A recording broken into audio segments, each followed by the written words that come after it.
और इसी के साथ चलिए अब आगे बढ़ते हैं। 15 देशों वाली सुरक्षा परिषद के अस्थायी सदस्य पाकिस्तान ने भारत के साथ तनाव की स्थिति पर बंद कमरे में बैठक का अनुरोध किया था, जिसके बाद पहलगाम अटैक और भारत पाकिस्तान तनाव पर सोमवार रात को यूनाइटेड नेशन सिक्योरिटी काउंसिल यानी यूएनएससी की ये मीटिंग हुई, जिसमें पाकिस्तान की चाल उसी पर भारी पड़ती हुई नजर आई। भारत के खिलाफ बोलने पर पाकिस्तान उल्टा ही फंस चुका है। पहलगाम हमले को लेकर यूएनएससी में पाकिस्तान से कई सारे तीखे सवाल किए गए, जिनका जवाब पाकिस्तान नहीं दे पाया। कश्मीर पर पाकिस्तान की झूठा एजेंडा पूरी करने की जो पूरे एजेंडा था वो इस वक्त ध्वस्त हो चुका है और भारत की शांत रणनीति पाकिस्तान पर भारी पड़ती नजर आई। पाकिस्तान की स्थिति का अंतर्राष्ट्रीयकरण करने के प्रयास असफल हो गए हैं और बैठक में शामिल सदस्यों ने पाकिस्तान को सलाह दी है कि वो भारत के साथ बात करके द्विपक्षीय तरीके से इस मुद्दे का हल निकाले। करेंगे इस पर बात, लेकिन उससे पहले आपको दिखाते हैं कि यूएनएससी में किस तरह से पाकिस्तान की हुई है फंसी। यूएनएससी में हालांकि ये पहला मौका नहीं है, इससे पहले भी कई बार पाकिस्तान अपनी फजीहत करा चुका है और एक बार फिर से ये फजीहत हुई है। मदद मांगने गया पाकिस्तान खुद फंसता हुआ नजर आया है। ये मदद मांगी गई थी यूएनएससी से कि सभी देश उसके साथ मिल जाएं, लेकिन हुआ उसके उलट। ना कोई रिजोल्यूशन और ना ही कोई बयान जारी किया गया है। कुल मिलाकर हम देखें तो 15 देशों की 2.5 घंटे ये बैठक चली है, लेकिन इस 2.5 घंटे की बैठक का नतीजा क्या रहा? जीरो।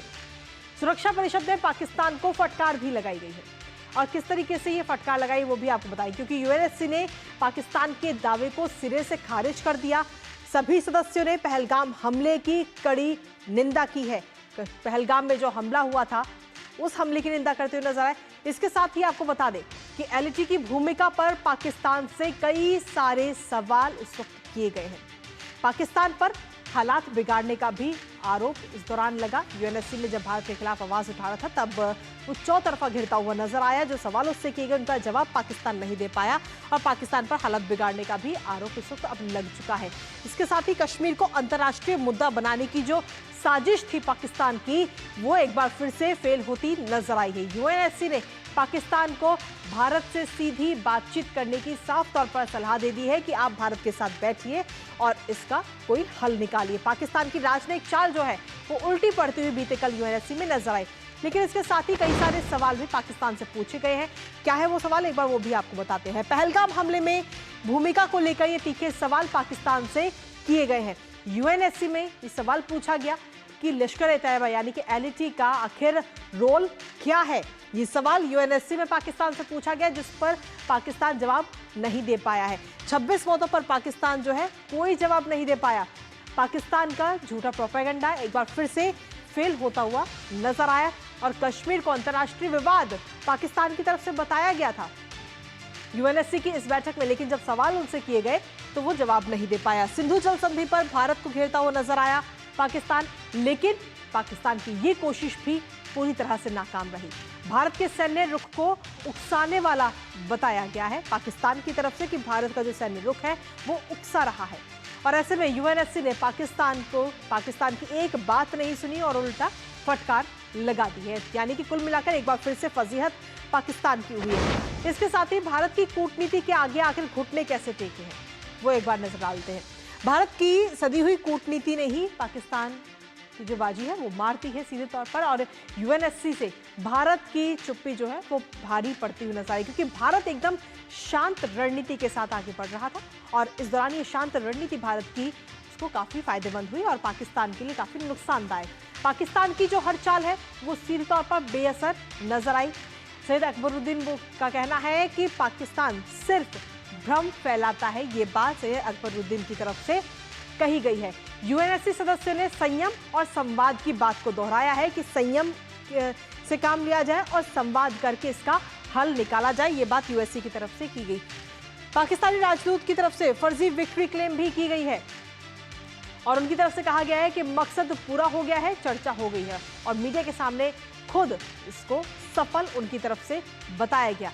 हालांकि आपको बता दें कि यूएनएससी की तरफ से एक भी शब्द नहीं कहा गया है इस बैठक को लेकर के। हमारे साथ हमारे सहयोगी इस वक्त जुड़ रहे हैं अखिलेश सुमन, सीधा उन्हीं का रुख करेंगे ताजा अपडेट के साथ।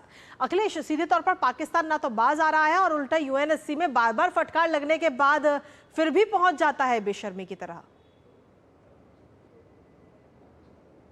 देखिए, निश्चित तौर पर पाकिस्तान की हमेशा ये कोशिश रही है कि कश्मीर के मुद्दे को अंतर्राष्ट्रीयकरण किया जाए, लेकिन इस बार कश्मीर का मुद्दा नहीं, इस बार हुआ क्या कि पहलगांव का मुद्दा छाया रहा और पहलगांव के मुद्दे पे पूरी तरह से वो एकदम किनारे अलग थलग पड़ गया।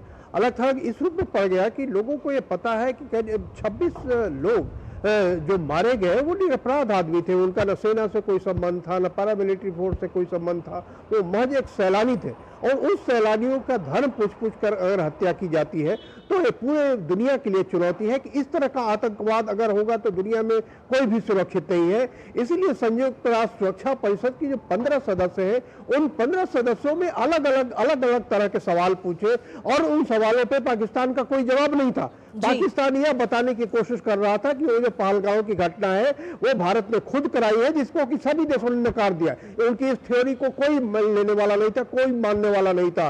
और चूंकि ये जो सुरक्षा परिषद की बैठक है, ये बैठक एकदम इंटरनल होती है, क्लोज डोर होती है, इसलिए अब सबको अपनी अपनी पीठ थपथपाने का मौका मिला है। पाकिस्तान में पीठ थपथपा ले, लेकिन सच बात यह है कि उनको तो कड़वी घूंट पिलाई गई है संयुक्त राष्ट्र सुरक्षा परिषद की बैठक में और कोई सदस्य उनके पक्षपात करने नहीं आया। और सबसे महत्वपूर्ण बात यह है कि सभी ने सवाल खड़े किए और सभी ने कहा कि अगर इस मामले का कोई हल निकालना है तो आप भारत के साथ बात कीजिए, आपको बार बार संयुक्त राष्ट्र सुरक्षा परिषद में आने की जरूरत नहीं है, क्योंकि यह प्रस्ताव लेकर पाकिस्तान ही सुरक्षा परिषद में गया था और वहां उसकी किरकिरी हो गई। तो निश्चित तौर पे पाकिस्तान के लिए एक तरीके से खतरे की घंटी है। अंतर्राष्ट्रीय स्तर पे उसकी साख पूरी तरह खत्म हो गई है। लोगों को लग रहा है कि आतंकवाद के बारे में भारत जो लगातार कहता रहा है कि आतंकवाद की जो जड़ें हैं वो पाकिस्तान से, हर आतंकवादी घटना दुनिया में जो घटती है उसकी जड़ें जो है, उसकी शाखाएं पाकिस्तान से जुड़ी होती है, उसको तकरीबन सभी देशों का भरोसा बना है और इसीलिए सुरक्षा परिषद में भी पाकिस्तान की थ्योरी को किसी ने नहीं माना है। कृतिका, चलिए, बहुत बहुत शुक्रिया अखिलेश तमाम जानकारी हमारे साथ साझा करने के लिए। कुल मिलाकर फिलहाल पाकिस्तान की एक बार फिर से यूएनएससी में फजीहत हो चुकी है, तो वहीं दूसरी तरफ भारत इस वक्त हर स्थिति से निपटने की तैयारी में लगा हुआ है और कल मॉक ड्रिल का भी आयोजन देश की 244 जिलों में किया जाएगा। नजर इस पर लगातार बनी रहेगी, लेकिन इसी के साथ फिलहाल न्यूज़ पॉइंट में मुझे और हमारी पूरी टीम को दीजिए अनुमति। कल सुबह 10:30 बजे फिर होगी आपसे मुलाकात। तब तक के लिए नमस्कार।